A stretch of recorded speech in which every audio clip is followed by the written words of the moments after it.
We were just saying that was pretty impressive in there. Just your thoughts on how Coach Lanning handled that. I actually was I just came from a DMV appointment, so I missed it, but I'm sure he killed it. So. What is your perception? Because you've interacted with him in the last 48 hours. Yeah, so I've met him, a few times. He's been out of practice. I can already tell he brings, a lot of juice, a lot of energy. Definitely a younger coach, but he brings a lot of energy to the table, and I know he doesn't sleep a whole lot. I know he's all about the team and everything. So I'm really excited to have him as our head coach. Can you walk us through what it was like with this team during the last week? Obviously, the uncertainty at coach. Yeah. How hard was it juggling that? And then when you did learn, where were you? And how was that information shared with you? Yeah. It was kind of. I was in constant talks with Rob Mullins. He did a great job. Not keeping us in the dark, just kind of telling us. Not necessarily the candidates. He had to keep that confidential, but where they were in the process in terms of, hey, we're trying to get it done in this certain amount of time. And I think that was. Great for our peace of mind just to know, hey, we're going to have it done in, a week or so, and we should be expecting an answer soon. But they also didn't rush it. The whole administration did a, fantastic job with taking their time and, finding the right guy. And I know we got the right guy in here. So I think for us as a team, it's always stressful. I've been through it, once as a recruit, once after my freshman year, and then now. So I've been through it at every phase.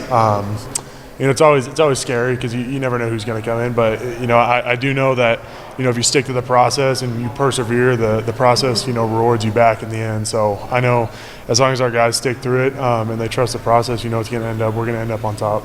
What did you learn from previous coaching changes you've had to deal with, and obviously as a veteran player on this team? Yeah. Did you have conversation with younger players that maybe were concerned? Yeah, no, I did. And I know I've been here forever, and I told them, I was like, hey, even if you're a recruit, like.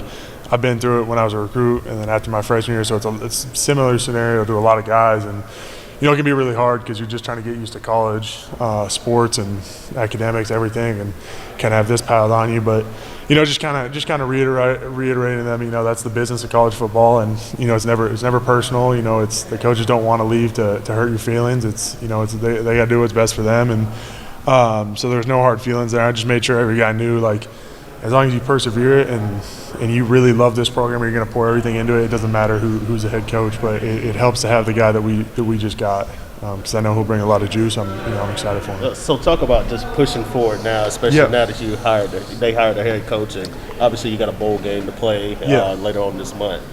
No, I think it's interesting timing because I know Oklahoma's going through the same thing there, so we're in a really similar scenario. It's always hard when prepping for a bowl game. You got this, but I'm glad we kind of got this process done. We know what to expect now. We know who our head coach is going to be. So I think for us, kind of puts that. I guess it kind of brings us peace of mind in that aspect. Now we can just focus 100% on Oklahoma and the Alamo Bowl. Obviously, the Pac-12 championship didn't go the way that you want. So just talk about the motivation just to try to get back out there and end the season on a positive note. Yeah, that's you always want to end the season on a positive note because that's what you're going to carry with you the whole offseason. So last year we carried with us. We were 0-1 for the entire offseason because we lost that game. That was on January 2nd of 2021. So we were really looking to carry off, hopefully with the W heading into the offseason and give us a lot of momentum. What did you know of Coach Lanning before he was hired? Like, was that a name you were familiar with, and kind of what have you learned about him and makes you confident that this is going to be a really good situation? Yeah, well, I had heard of him, earlier in the year that there was a defense coordinator at Georgia that, was, doing. I mean, obviously they got a really talented defense, but he's done a lot with them there, and obviously they're a really great program. So. I don't know the stats on their defense, but they didn't allow like a second half touchdown or some crazy stat. Like they didn't let people score. So I think when you're producing like that, when your players are producing like that, your name's going to get out there. And he did a great job there, and I know he's going to continue to do a great job, with them in their bowl game, and if they make it to the title game. So I think kind of. As of lately, I don't really go on social media, but I have my mom texting me, "Oh, who's going to be the next head coach?" And I had to tell her I had no idea. But I think for me, just hearing that name, and I was like, okay, and then kind of reading about him and figuring out where he's been at, just a really impressive resume. So I'm really excited for it. Do you expect any changes with Coach Moorhead at all? Any preparing for this game? No, I think we're just gonna, it's gonna be business as usual. Obviously we didn't score as many points as we'd like to, but I'm always gonna bring it back to the players, and we got to execute better. So for us, he's gonna put us in positions to score and score a lot of points, and we just got to execute when we get those opportunities. For sure. Dan's a relatively young guy. I mean, he didn't Yeah. play the game that long ago, right? I mean, Yeah.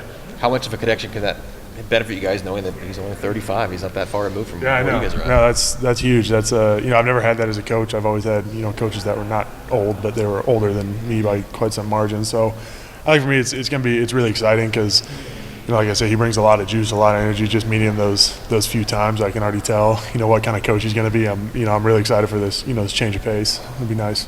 You've been committed to coming back to the Ducks for the COVID year Yeah. since before the season even began. Yeah. This new coach, this, I guess, maybe change in mindset, focus, what does it mean to you knowing what's at stake for you, not only as a player individually, but this team as a whole?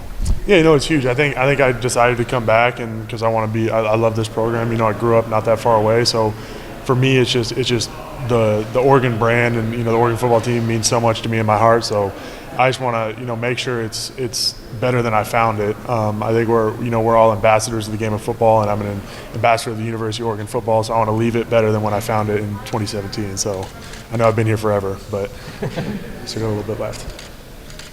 Was there anything that stood out to you that he talked about today that kind of stood out to you?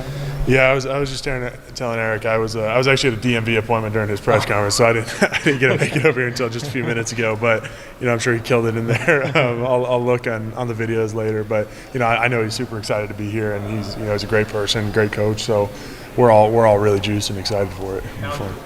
You being a veteran player on this team, I'm kind of curious.